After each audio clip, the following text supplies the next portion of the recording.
French giant Paris Saint Germain ও English giant Aston ভিলার মর্যাদার লড়াই উয়েফা সুপার কাপ। গত বছর টটেনহামকে হারিয়ে প্রথমবারের মতো এই শিরোপা জেতে ফরাসি জায়ান্ট পিএসজি। অস্ট্রিয়ার সালজবুর্গের রেড বুল এরিনাতে এবার শিরোপা ধরে রাখার মিশন পিএসজির সামনে। তবে কোচ লুই এনরিকে বেশ অসন্তুষ্ট। বিশ্বকাপের ধকল শেষ হওয়ার ৩ সপ্তাহ পরেই মর্যাদার এই লড়াই। পিএসজির ১৫ জন ছিলেন বিশ্বকাপের স্কোয়াডে। তার উপর আগামী রবিবার ফ্রেঞ্চ সুপার কাপের ফাইনালে লেন্থের বিপক্ষে ম্যাচ খেলবে পিএসজি। এত অল্প সময়ের ব্যবধানে দুটি চ্যাম্পিয়নের লড়াই বলে যত অসন্তুষ্টি পিএসজির।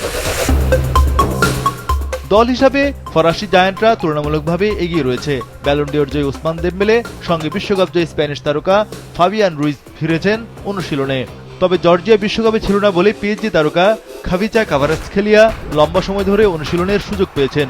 সবশেষ অ্যাস্টন ভিলা থেকে আসা ফরাসি ডিফেন্ডার লুকাস দিনিয়ে পিএসজিতে আসা এই ম্যাচে তার দিকেও চোখ থাকবে ফুটবল প্রেমীদের।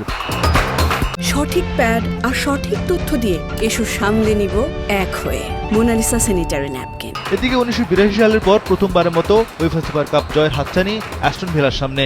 সবশেষ ২০২৪-২৫ মৌসুমে কোয়ার্টার ফাইনালে দেখা হয়েছিল তাদের পিএসজির সঙ্গে।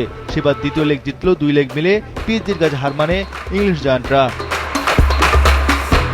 নতুন মৌসুমে ব্রাজিলের জোয়া গোমেজ ও আর্জেন্টাইন তারকা আলেহান্দ্রো গার্নাচো যুক্ত হয়েছে অ্যাস্টন ভিলায়। দুজনেই অনুশীলন করেছেন। তবে ফ্রেইবুর্গ থেকে ভিলা পার্কে আসা সুইডেনের মিডফিল্ডার ইউহান মানজাম্বি চোটের কারণে এই ম্যাচে অনিশ্চিত।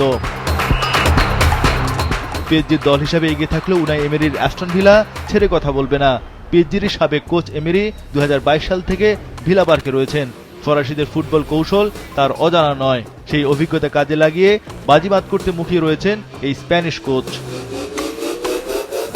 অ্যাস্টন ভিলা গত মৌসুমে প্রিমিয়ার লিগে চতুর্থ স্থানে থাকার পাশাপাশি ইউরোপা কাপ জিতেছে এমেরির অধীনেই। তবে মর্গান রজার্স, টিয়েলেমান্স ও লুকাস দিনিয়ের মতো তারকারা দল বদল করায় চাপে থাকবে দ্য লায়ন্স দল।